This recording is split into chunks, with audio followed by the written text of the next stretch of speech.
Welcome to the Plant Trainers Podcast, where we're helping people improve their quality of life through nutrition and fitness. And now, your hosts, nutrition and wellness coaches, international speakers, Adam and Shoshana Chaim. Hey, I'm Adam Chaim. And I'm Shoshana Chaim, and we are Propelled by Plants. Today we bring to you episode 210, the Paleo debate with Brenda Davis. We work hard throughout the year to bring you high quality information and amazing guests, and we are taking a little break throughout the summer. But as you know, since you're listening to this podcast right now, it does not mean that we're stopping. What we've done is we've made a collection of our favorite guests and some of the most popular shows, and we're bringing them back to you for 3 reasons. So basically, some of you have been with us since the beginning, and now that we have over 200 episodes, we thought that not everybody has been subscribed since the beginning, and we don't want you to miss some of these really important shows like the one that we have for you today.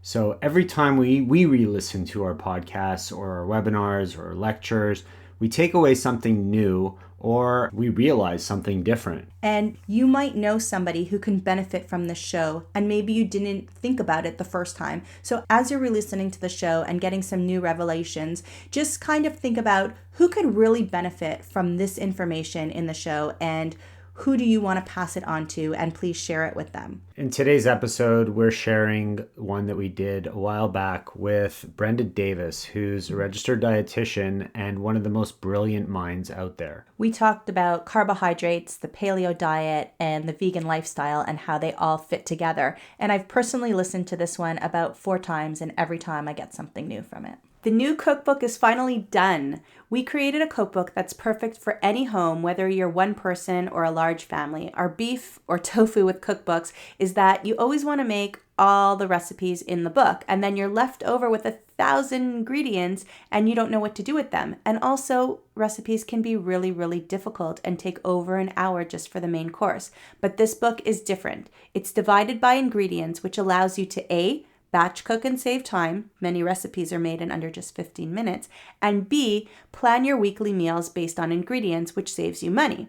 So head over to planttrainers.com or click on the link in the show notes and get your easy recipes for busy parents cookbook today. It's so simple, even your kids can make the meals. And did I mention that some of the recipes can be made in under 15 minutes? And now for a moment of gratitude. Since it's the summer and we want to always be true in our moment of gratitude, and we're not here to give one right now, we are just going to ask you to take a moment and find something that you're grateful for in your own life. We're here with Brenda Davis. Brenda, thank you so much for being on the Plant Trainers podcast today. Oh, it's my pleasure. Thank you for having me. We're very excited to get into today's talk, but before we do, we wanted to know if you had a moment of gratitude that you'd like to share with us and our listeners.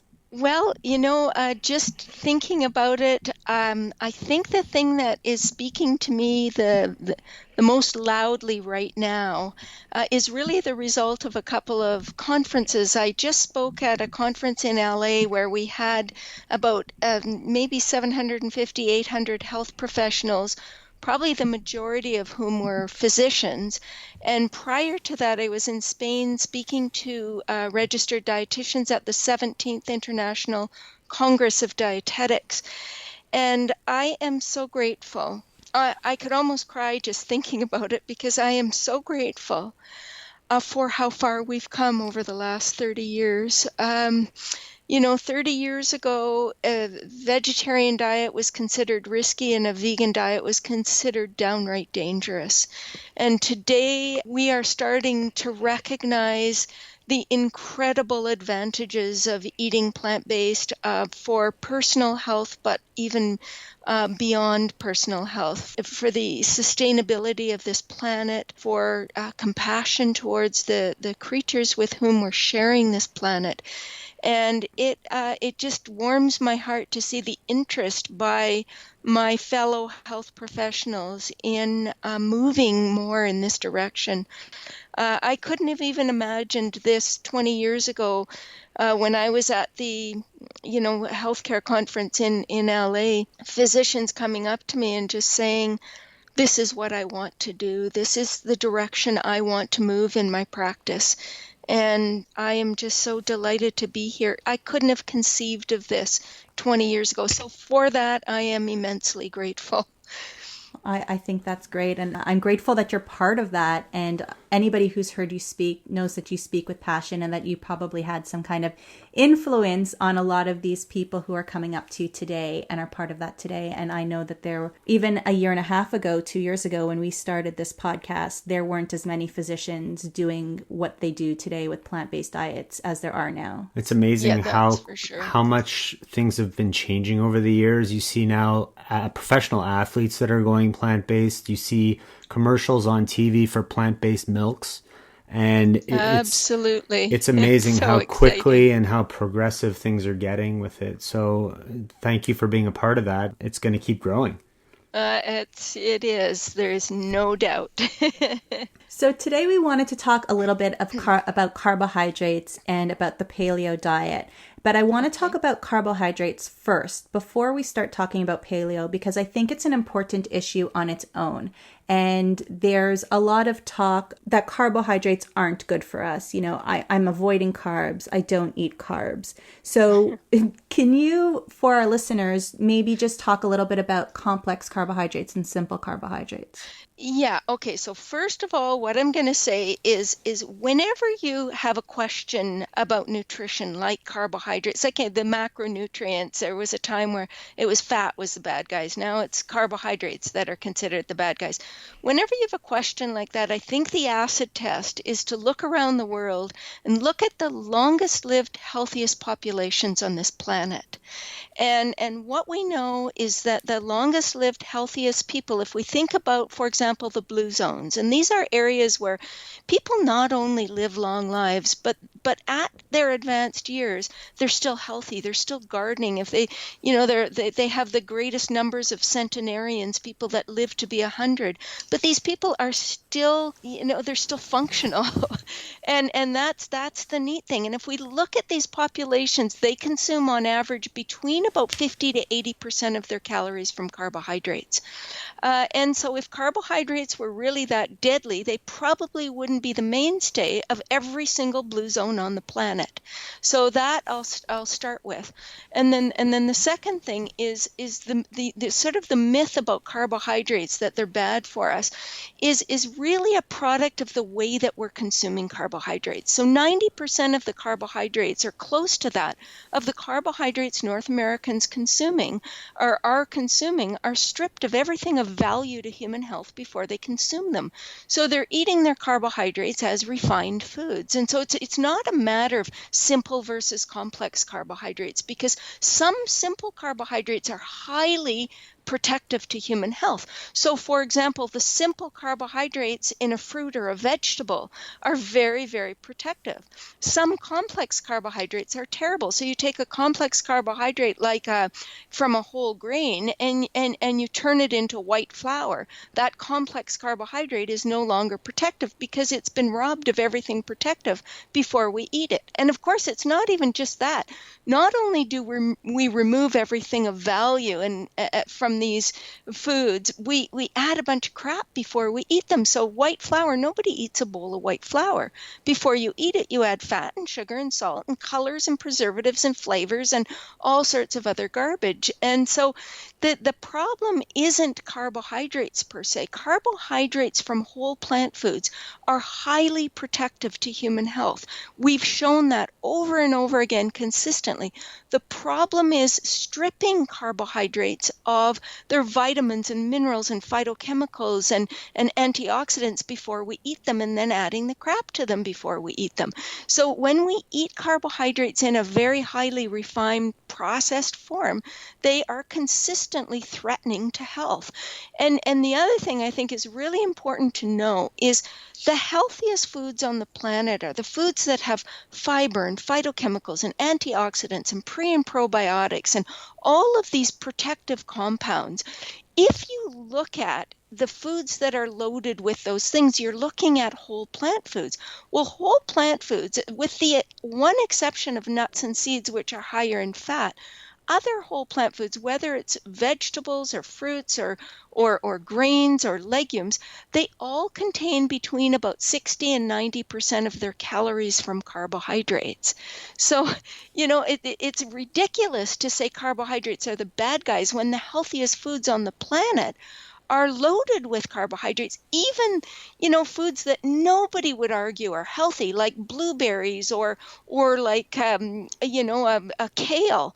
Even those foods are, somewhere between 58 and 92% of their calories from carbohydrates. I think that when we call a food by its macronutrient name and we call foods carbohydrates, I'm eating carbohydrates, we run the risk of putting all these different types of foods, like you said, into the same category, and all of a sudden they're the bad guys. So if you're going to, a cafe and you say, I don't eat carbs, well, what does that mean? If you say, I don't eat muffins because muffins contain fat and sugar and salt and all these other things, then that's one thing. But then fruit gets thrown in there. And you're right, all those antioxidants and phytonutrients and everything else that's there, that becomes a bad guy. And then you have people, I have conversations with people and like, oh, well, my nutritionist said that I'm only allowed one fruit a day because it's got carbs, it's got sugar. And I'm, but what about everything else that it has? And we need those carbs, we need that sugar, we need energy.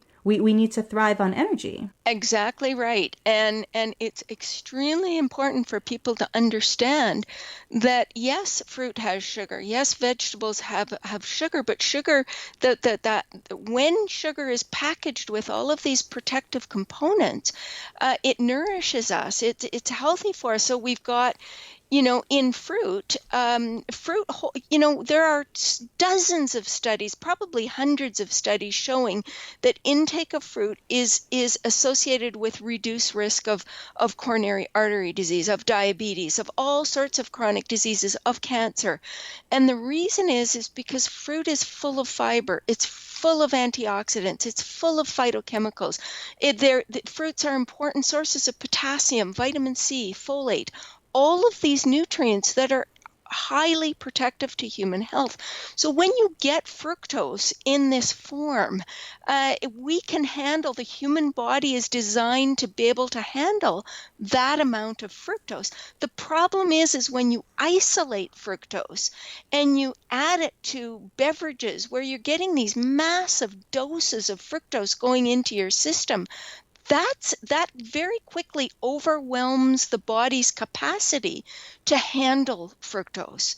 And so we need to understand that. If you look at the fructose in fruit, you might get somewhere, between 3 and 10 grams of fructose in a serving of fruit. A cup of watermelon has maybe 6 grams of fructose. You get 36 grams in a 20-ounce Pepsi, or cola drink. So there's a huge difference there. You'd need to eat, 6 or so servings of fruit to come anywhere close to that level of fructose. And in the fruit, you've got the fiber and all of these things slowing the absorption down. And you're certainly not going to consume 6 fruits in the time you down a soda pop. So people really need to consider these things. Nobody should be drinking the soda pop, and if you're holding one in your hand right now, put it down and grab a fruit. Like, you should consume fruit. Don't drink the soda pop. It's not good. But so I have a question for you, Brenda. Yeah, and I just want to add one thing. If you love soda, like you love that bubbly soda flavor, this is what I do. Don't ever drink sugar. Just don't do it. It is absolutely hugely damaging to human health. But if you want to provide your kids with a healthy, fun, bubbly drink, or you've got company and you want to serve something nice, one thing that I do is I buy maybe something like a good quality pomegranate juice, and I freeze it in little ice cube trays. Then I take an unsweetened soda water and I drop a couple of pretty ice cubes, you can even get different shapes, into the soda water, and you can just watch the color float down, and it gives you a a sort of fun kind of drink without the sugar or the calories. That's a great idea. I love that. Yeah, I'm writing it down to go to the store. It's a great idea. Thanks for sharing that. So I have a question. You mentioned the blue zones earlier, and one of them, I believe, is in Okinawa, and they eat a lot of rice there. That's one of their staples, right? So, Yeah. And the rice that they eat is typically white rice. So is there a big difference between the brown rice and the white rice? Because isn't one of them, you're just removing the fiber? Okay, so this is a really good question, but one thing that I think people probably don't know is Okinawans did not eat a lot of rice at all. Their dietary staple, very, very clearly, was purple sweet potatoes. Most of their calories actually came from purple sweet potatoes. They did eat a little bit of fish, but all blue zones are very, very plant-based. So, for example, people say, yeah, but Okinawans ate fish. Yes, they ate the average of about a half an ounce of fish a day. So it was almost nothing. They got most of their calories, probably 80% of their calories, from carbohydrates, the vast majority of which were sweet potatoes and other vegetables. But all that having been said, yes, in, for example, rural China, where they have low rates of chronic disease, we do see them eating white rice. But the thing is they're not putting Spam on their white rice and washing it down with some sort of sweet beverage. They're putting tofu and vegetables on their white rice, and they're burning off the calories. And so where people, the starchy staples like potatoes or rice or whatever they are, they tend to not be a huge problem if people burn off those calories. You're just using them for energy during the day. The problem starts to add up when you're eating a lot of these processed carbohydrates. What are you putting on? You eat them with a bunch of fatty meat, wash it down with sugar, then you're in trouble and you overeat. And so you're gaining weight all the time.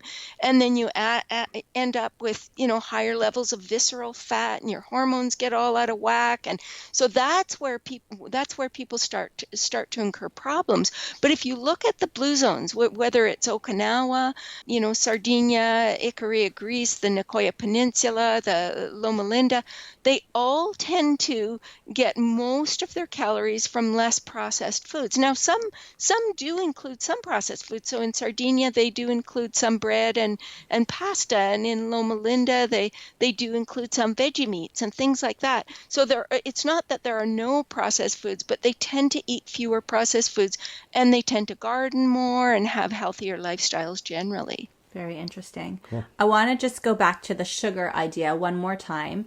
And I want to talk about sugar and cancer growth, because we hear very often from different camps of the paleo idea that it's not meat that allows cancer growth, it's sugar that allows cancer growth. So limited sugar, even from fruits, are being suggested for ingestion so that their cancers don't come back again, or if they're more likely to have cancer in their family and they're more likely to have cancer, that they shouldn't be eating as much even of these good fruits and vegetables that are high in sugar.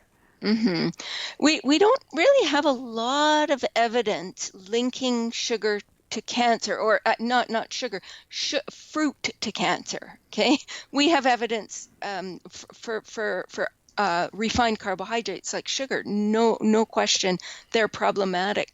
But in terms of fruit, most of our evidence that has looked at the association between fruit and cancer shows reduced risk, and that's pretty consistent. Now, I know that there are some people even in the plant-based world that would say, go with fruits with a lower glycemic impact, just to make sure that your blood sugar doesn't get out of whack.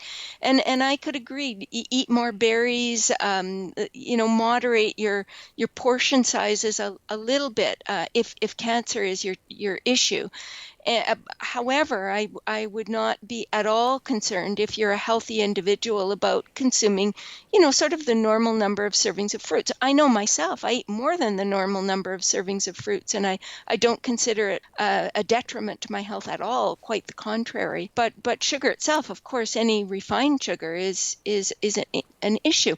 But that comparison with the paleo people saying meat's not an issue and sugar is just beyond ridiculous, because we've got so much evidence against meat that, in fact, we've got so much evidence against meat that processed meat was declared a class 1 carcinogen last year by the World Health Organization. That's a class 1 carcinogen. That's in the same category as cigarettes.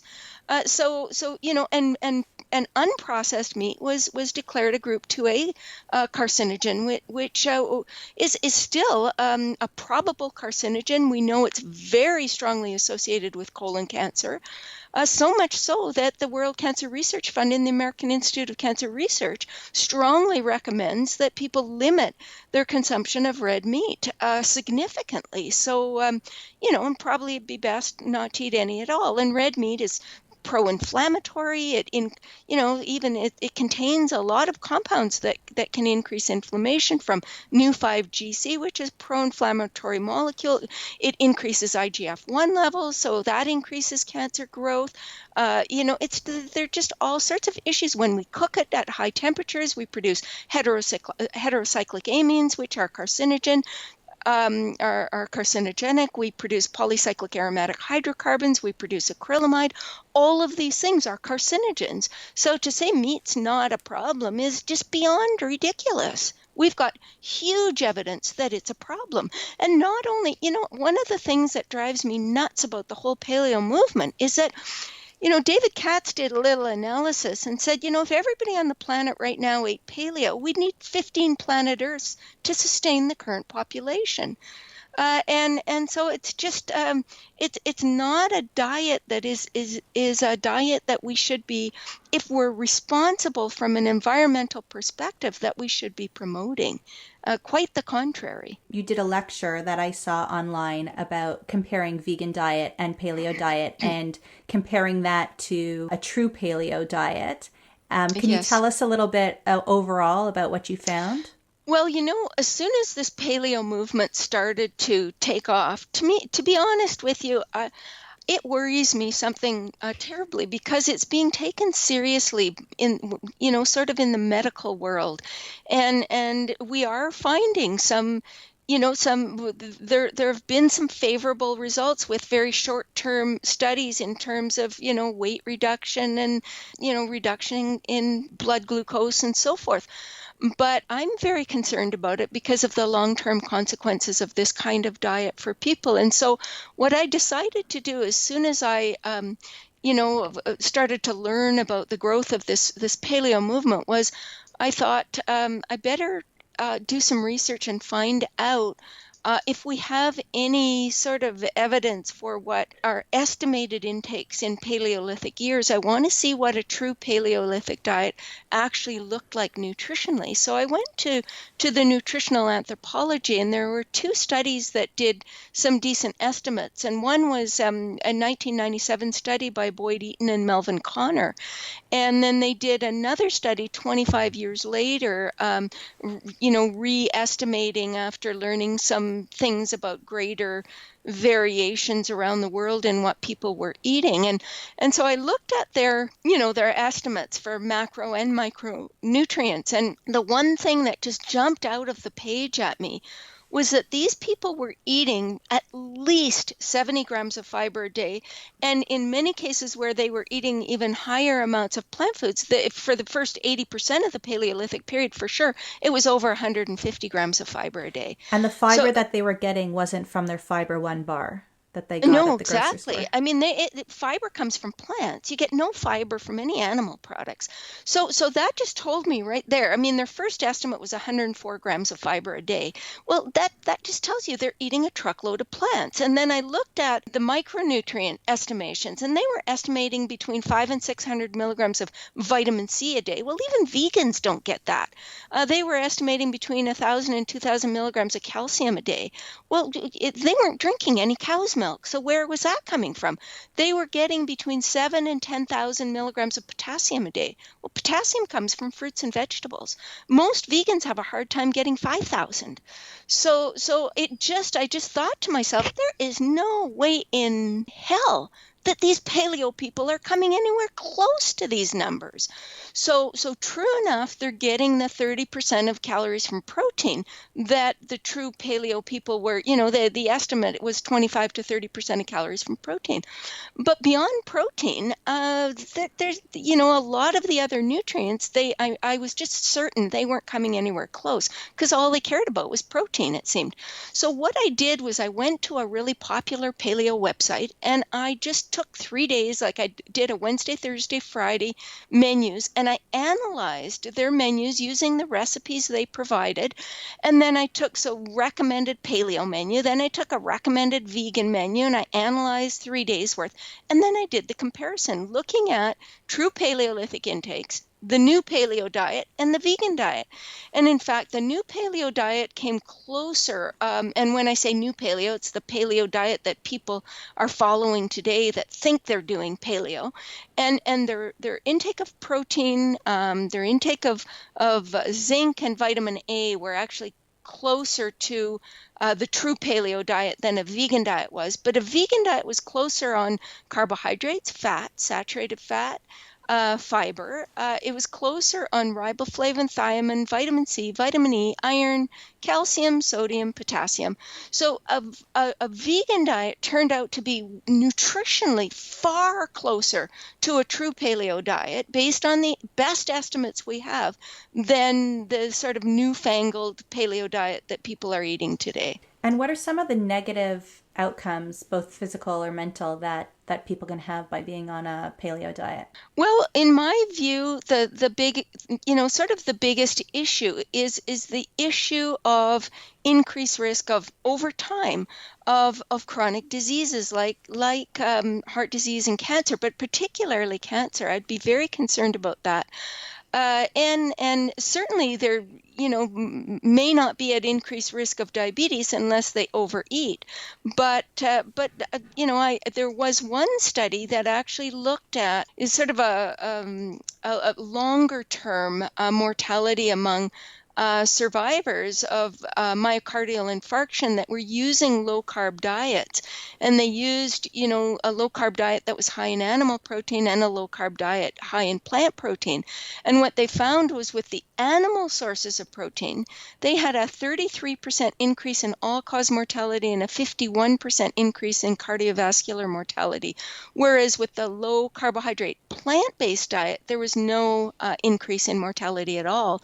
And then there have been a couple of studies that have been really interesting of late that show the one is animal versus protein sources and animal versus plant fat sources. And the one that looked at animal versus plant protein found that if we replace just by 3% of our calories from various animal products with plant protein sources, we would reduce risk of death by 34% by replacing 3% of processed calories from processed red meat with calories from plants, 12% for unprocessed meat, 19% for eggs, 8% for dairy, 6% for fish, 6% for poultry. So very, very, basically the authors at Harvard that did this study concluded that we need to replace animal protein with plant protein.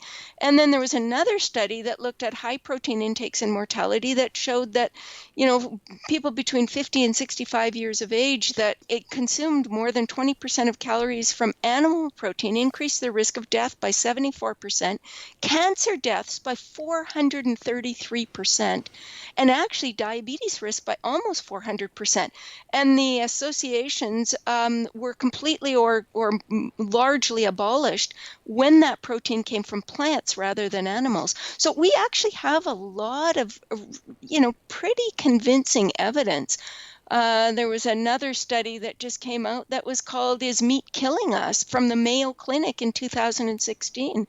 And they looked at over 3 million participants, and they found increased intake of red meat, especially processed red meat, is associated with all-cause mortality, and that vegan diets improve all parameters of health, including reversal of heart disease, decreased BMI, decreased risk of diabetes, and decreased risk of hypertension.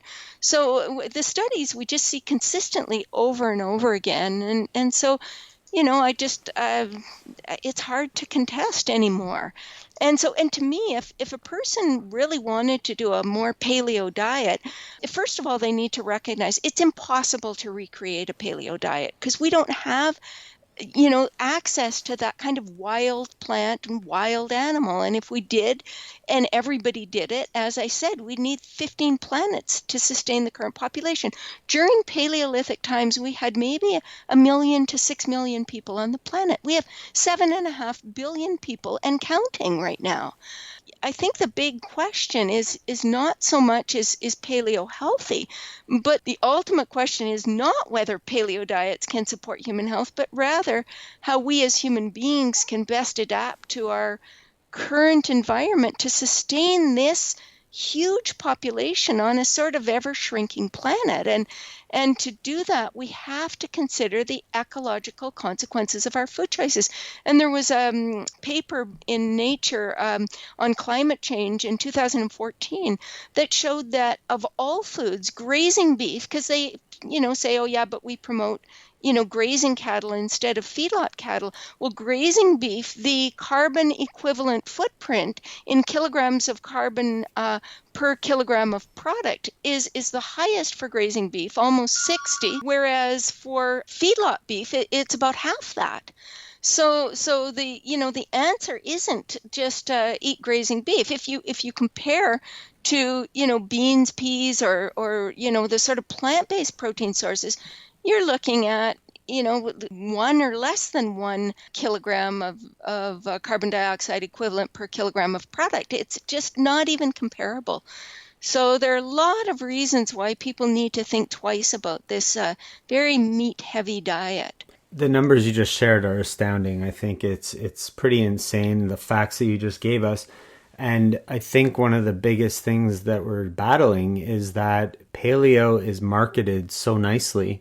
Come on, come eat your bacon. You get to eat your bacon and your butter and your meat and eat as much of it as you want, and you're going to love it. And yeah, absolutely. That's the whole premise. Right. And there's a lot of marketing behind it, a lot of dollars that are coming from all kinds of different organizations that we don't need to get into right now. Somehow it's sexier, but when you think about it, it's really not. It's really not. It's not at all. But the interesting thing... If you care about your children, it's not. We need a planet that will be sustained for future generations. And I'll tell you, doing paleo is not the way to achieve it. Right. So what I think is interesting is that we've been in contact with a lot of people that we know or that we see on social media that were on the paleo path, and they seem to be shifting over to the vegan path. And we find that very interesting. Well, that's lovely. Yeah. And I find that more and more paleo people are leaving that because maybe they're realizing it's not sustainable. It's not the optimal way to eat for optimal health. People have gone through kidney failure. People have ended up in the hospital. And I mean, for every story that I can tell you that somebody's told me about them being paleo, somebody will come up with some story of, look what's happening in Italy right now, and children not being allowed to be vegan until they're a certain age.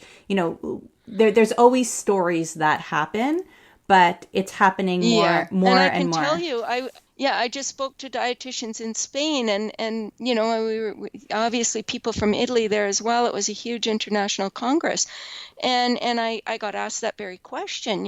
What about children? You can't possibly get enough amino acids for children on this kind of a diet, this kind of plant-based diet. And what about pregnant and lactating women?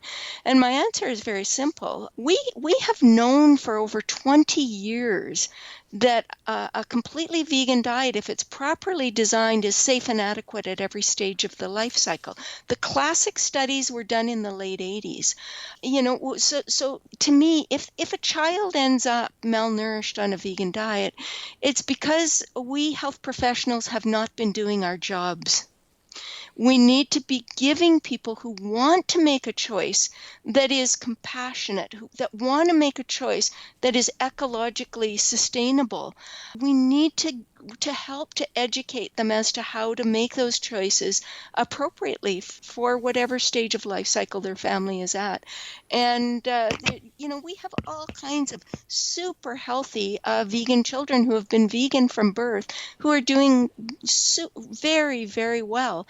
And so that's just not an issue anymore. And unfortunately, we still do see people malnourished on completely plant-based diets because they ignore B12 or they ignore iodine or they don't get a source of some critical nutrient that they can easily get if they're designing the diet properly. So that was my next question for you, because I wanted to be fair. I didn't want to be one-sided. And my next question was just how I asked, what are the possible negative side effects from a paleo diet? What are the negative consequences of a vegan diet? So yeah.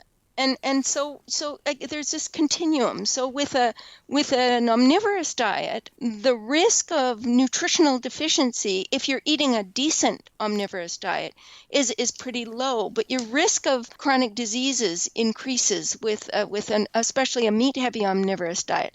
On the other end of the spectrum, with a vegan diet, the risk of chronic disease is significantly lower, and we've seen this in a number of studies. But the risk of certain nutritional deficiencies can get higher, especially if the diet is restrictive. So we simply need to educate people about the nutrients that may fall short in a completely plant-based diet.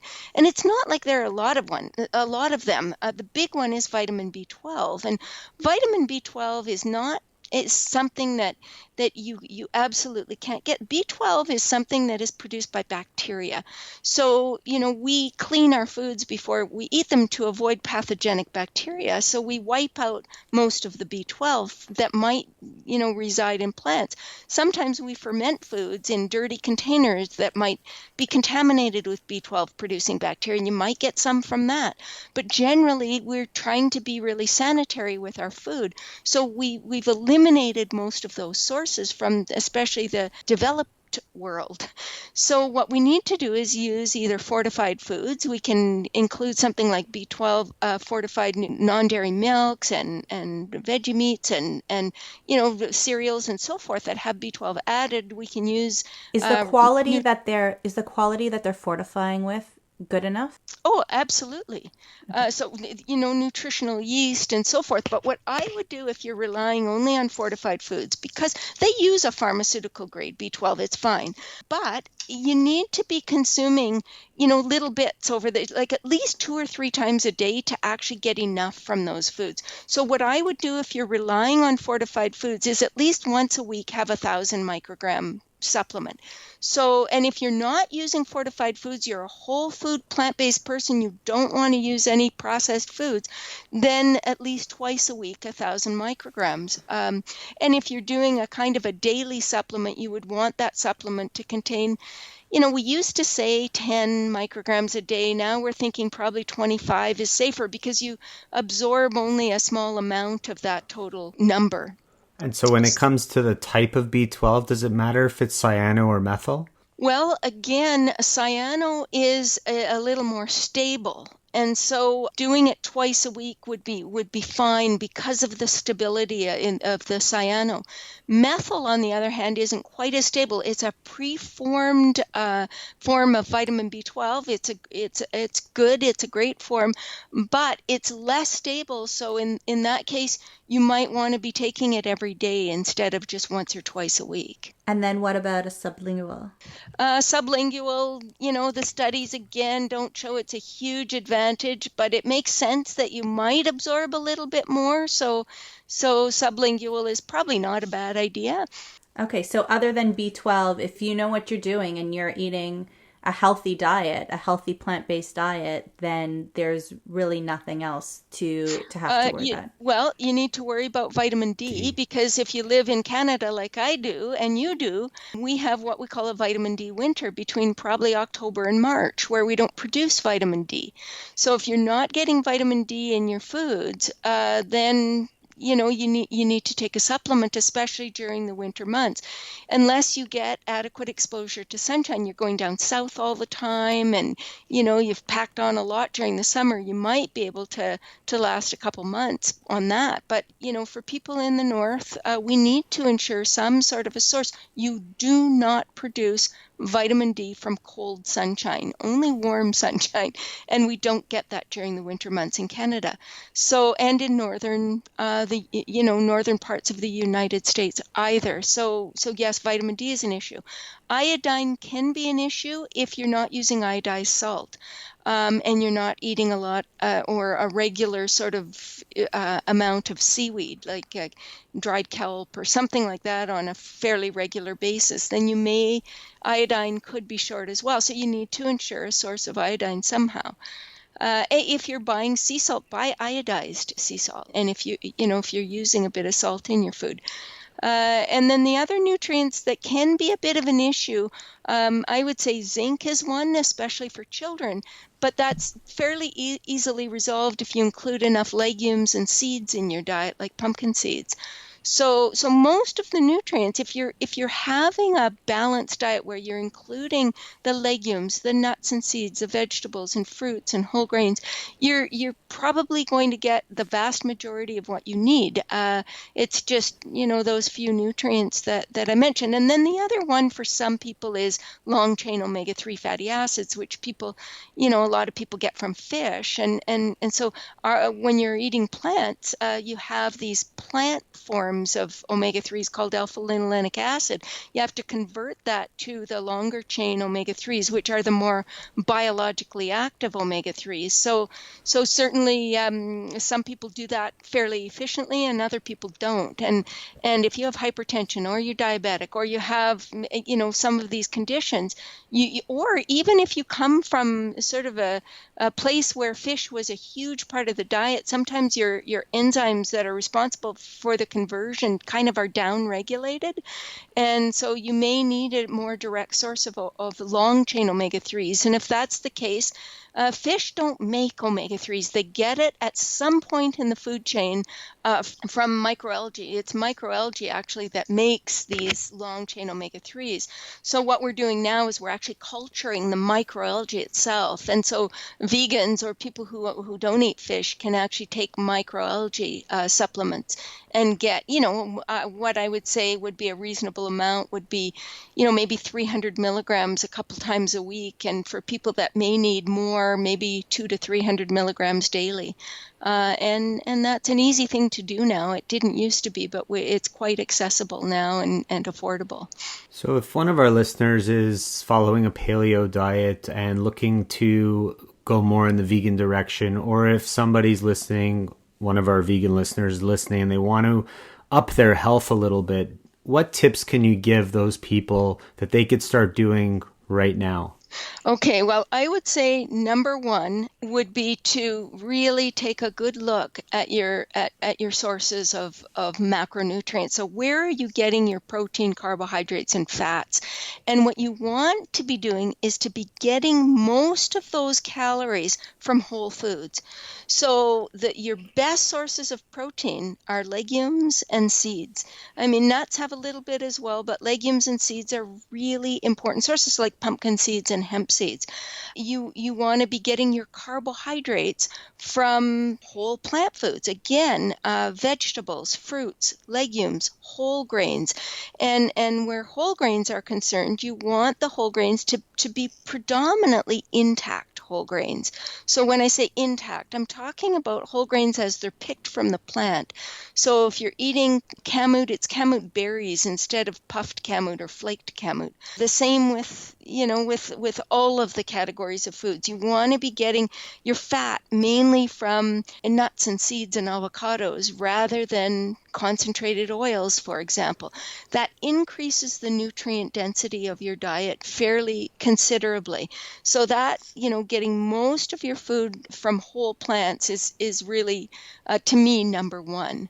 Number two, I would say, would be to really try to maximize the components in the diet that are really, really protective. like the antioxidants and phytochemicals. And that means, to maximize antioxidants and phytochemicals, when you can eat organic, eat organic. When you can choose color over blander foods, like, for example, if you're choosing between a purple and a white cauliflower, choose the purple. If you're choosing between white and black rice, choose the black, or even white, even black and brown rice. Choose the black or red beans instead of the white beans. Try to infuse color and variety into the diet. So branch off.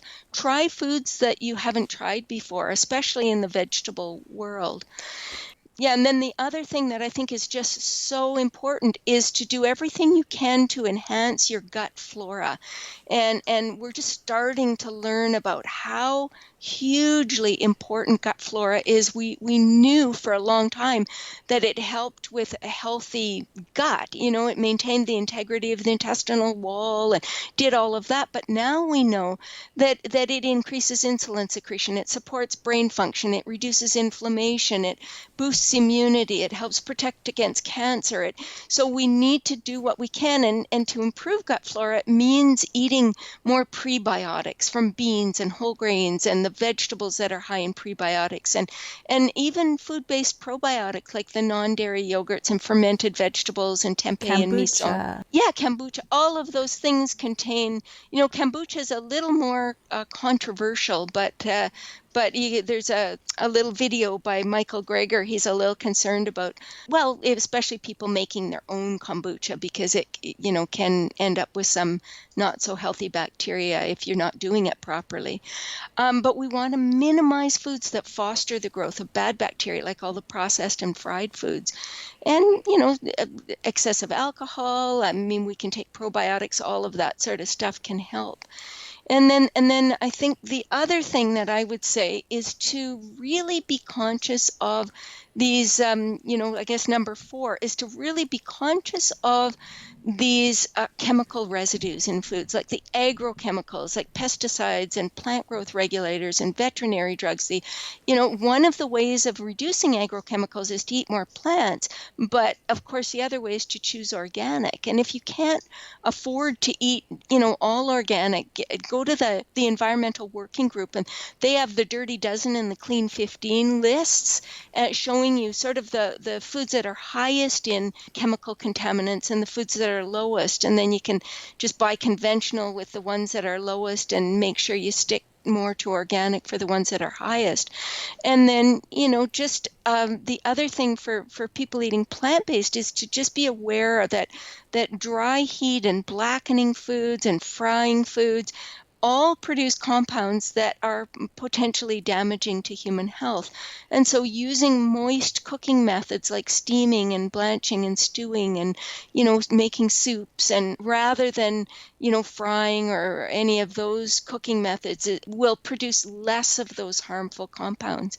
And then I think the very last thing that I would say is don't overeat. We tend to, in our culture, have such great access to food, and we tend to overeat. I like in the sort of the blue zone, the Okinawa blue zone, they promote this thing called Heri Hachibu, which is kind of eating till you're just 80% full or comfortable and not over consuming. So one of the best things we can do is to maintain a healthy body weight. And of course that means, a balance of eating healthfully and making exercise a part of our sort of everyday life. But it's important to make an effort, and I know there's a lot of social issues around healthy body weights, but to do what we can to ensure that we don't become too overweight. Those are all very important tips, and I'm sure that people are going to have a couple of things to think about and hopefully improve their quality of life through nutrition and health, through those ideas that you just mentioned. We're going to link to some of those things that you mentioned in our show notes, as well as your website, brendadavisrd.com, and you have a section where all your books are listed. You've written 9 books and contributed to one more. So, and Right. we talked about that in the introduction, so people can check out your books there as well. And we'll also link to Becoming Vegan. Oh, thank you so much. And the Becoming Vegan books are really my writing partner and I have kind of invested our lives into helping people who want to eat this way get it right. And so we go through every stage of the life cycle. We go through all of the nutrients. We go through underweight, overweight, eating disorders, the work. So these are very comprehensive resources that can help people to get it right. Thank you so much for all the work that you do, and thank you so much for being on the Plant Trainers podcast today. Oh, thanks so much for having me. Thanks, Brenda. And so the debate goes on, the paleo debate, the debate with the vegan lifestyle, it goes on, but Brenda is just so brilliant in her explanations and how she defends the vegan life. If you just listen to this episode, then you know that it's not a debate at all. It's vegan lifestyle. The end. Don't forget to download next Friday's episode number 211 with Chef AJ, comedian, funny lady, which I guess is the same as comedian. And if you've never seen her speak live, you've got to check her out. Thank you so much for listening to this edition of the Plant Trainers Podcast. Don't forget to subscribe on iTunes, Stitcher, Google Play, or any other podcast listening platforms. We appreciate the feedback we receive from you. Every time we get a 5-star rating or review on iTunes from one of our fans, it ensures other people will find us too. Thanks to our patrons. To become a patron, visit www.patreon.com/planttrainers. Even supporting us with $1 really makes a difference. Connect and follow us on Instagram and Twitter @PlantTrainers. Like Plant Trainers on Facebook, join our newsletter, and check out our website at www.planttrainers.com for awesome plant-based recipes and a list of our services. Email your questions to info@planttrainers.com so we can answer them on our upcoming Facebook Lives. We hope we've inspired you today. Join us again next time, and have a healthy day.